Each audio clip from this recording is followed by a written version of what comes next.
aba bana bitavye Imana basize amasomo akomeye. Ese ni ayahe masomo aba bana basize dushobora kuba twakuraho icyitegererezo? Ese uyu mubyeyi twamwigiraho iki? Umubyeyi ubuze abana batatu bapfiriye hamwe mu nzu, urabizi ko umuriro wagiye ukagaruka, ukagenda ukagaruka, byaje gutuma rero havamo inkongi y'umuriro, ndetse aba bana baza kugira gute kuhapfira. Ese aba bana basize ayahe masomo akomeye ku banyarwanda, ku banyarwandakazi, ndetse mu isi muri rusange? Bamwe bati rero Imana iba yabyemeye ko abana bapfa bakagenda, bisa nkaho rero donc abantu bafite ikibazo cyo kumenya ngo ariko ni ryari abantu ubwabo bashaka kugira uruhare mu rupfu rwabo, cyangwa se bakibaza ariko Mana kubera iki utuma ibintu nk'ibi ngibi biba? Ni kubera iki donc wishimira ko ibi byago nk'ibi ngibi bitugeraho? Hari amasomo rero aba bana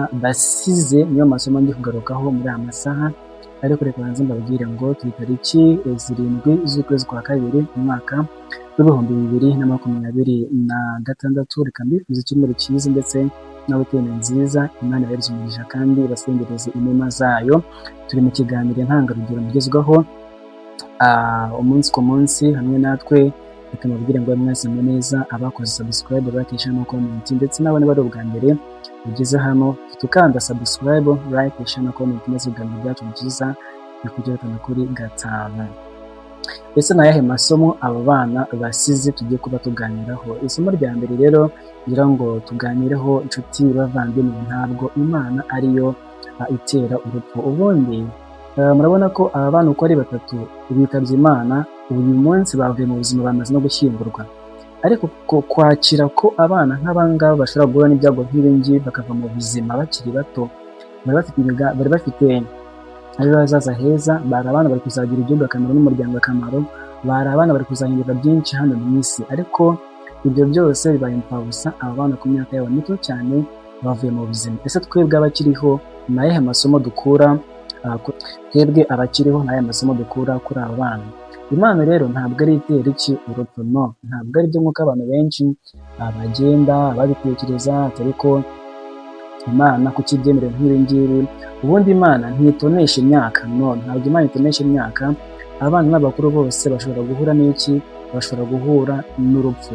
Musome igitabo cy'Umubwiriza ibice 9:2, aravuga ngo byose bigeraho kimwe, ku mukiranutsi no ku munyabyaha, byose bitugeraho kimwe, yaba umukiranutsi yaba n'iki, yaba n'umunyabyaha. Ndetse nusoma muri Zaburi 9:5 avuga ngo iminsi yanjye ni mike imbere yawe. Sobe kuba umuntu yapfa ari umwana, kuba umuntu yapfa ari umusore, ibyo ngibyo nta kintu na kimwe bivuze imbere y'Imana. Icyo Imana yitaho ni ubuzima, ni ubuzima nyuma y'ubuzima. Ntabwo Imana ijya itureberera mu buzima, ntabwo Imana ijya itureberera mu buzima tubayeho hano mu isi nk'abantu bakagombye kuba turi hano mu isi.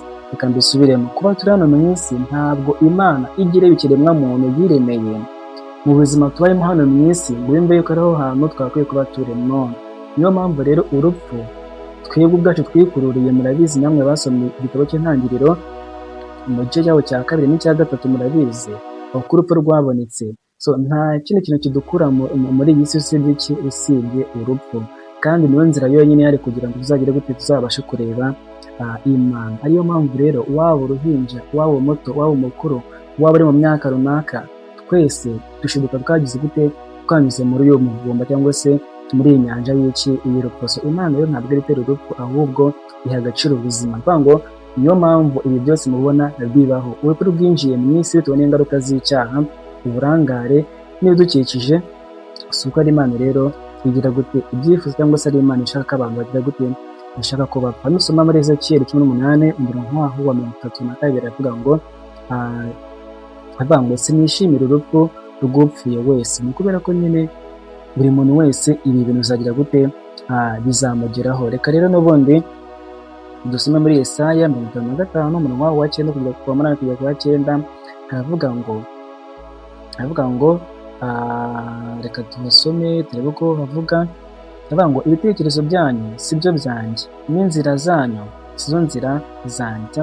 Ibitekerezo byanyu si byo byanjye, n'inzira zanyu cyangwa se inzira zanjye zisumba iki?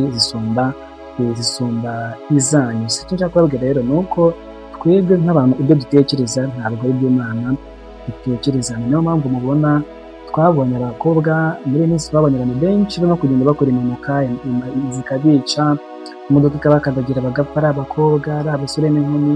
Ibyo byose rero nkatwe bazima tubikuramo ikihe cyigisho? Mu migambi yose uba ufite ko nzagera kuri ibi nzagera kuri ibi, menye ko hari umwanzi w'urupfu, bitumye igihe cyose uhora witeguye kandi kurenza kugira ngo umunsi rwakugezeho uzabashe kujya gute, uzaza ukubone Imana Data. Umuntu ashobora gufata ibyemezo bigira ingaruka ku buzima bwe ndetse no ku rupfu. Ubundi Bibiliya yemera ko amahitamo y'abantu ashobora kuzana ingaruka zikomeye n'inzira mbi cyangwa se inzira nziza. Reka nkubwize ukuri ko mwabonye ko umuriro wagiye ukagaruka, ntabwo ari Imana yatumye umuriro ugenda ngo ugaruke, ahubwo that was human made. Ntabwo electricity ni ibintu abantu bakoze. Hanyuma yera accident yabaye mu bintu abantu bagize gute, bakoze, kandi uko biri kose biriya ni ibintu bibaho. So rero ntabwo twavuga ngo Imana yemera ko ibintu bibaho, niba yabiteye ntabwo ari byo. Ahubwo iyo tubonye abana nk'abangaba bavuye mu buzima, twebwe abantu bakuru dukuramo ikihe cyigisho? Uko waba ungana kose, amashuri yose waba ufite, twabonye abana bafite amakaminuza n'amabachelor degree, PhD, abana bapfa kandi bakiri batoya. So twigisha ko rero muri ubuzima turimo uyu munsi, isaha ku isaha umuntu agera gute, umuntu ava mu buzima agapfa akagenda. Ahubwo twebwe nk'abantu dushyire umutima hamwe ku Mana, dusenge, tuyumvire, tumenye neza ko dukwiye gukunda buri muntu wese, tumenye neza yuko isaha ku isaha urupfu rwaza rukadukura hehe mu buzima. Waba ugiye gusura umuntu, waba ugiye ku ishuri, waba ugiye mu kazi, ushaka ibintu ntugaruke. So rero dukwiye kwemera yuko ibi bintu bibaho, kandi muzi ko igihugu cyacu cy'u Rwanda ndagikunda cyane. Buriya muzi yuko polisi twigisha buri munsi, mwitware ibinyabiziga mwasinze, mwikore ibi n'ibi, kuko ngo ubundi leta yo ubwayo ibizi neza yuko hari ibikorwa umuntu akora bikamushyira mu byago kuturusha. Mu gihe twebwe imyemerere yatwambuye imyumvire yo kumva yuko natwe ubwacu tugira uruhare mu kuba twakwihutisha iminsi yacu tugapfa, kandi cyangwa se tukica abantu. Hari intambara nyinshi zibaho zikica abantu, ntabwo ari Imana iba yaziteye. Twe ubwacu dushobora kugira uruhare mu gutuma dupfa cyangwa se tukabaho. Umuntu aroga umuntu agapfa bigakunda.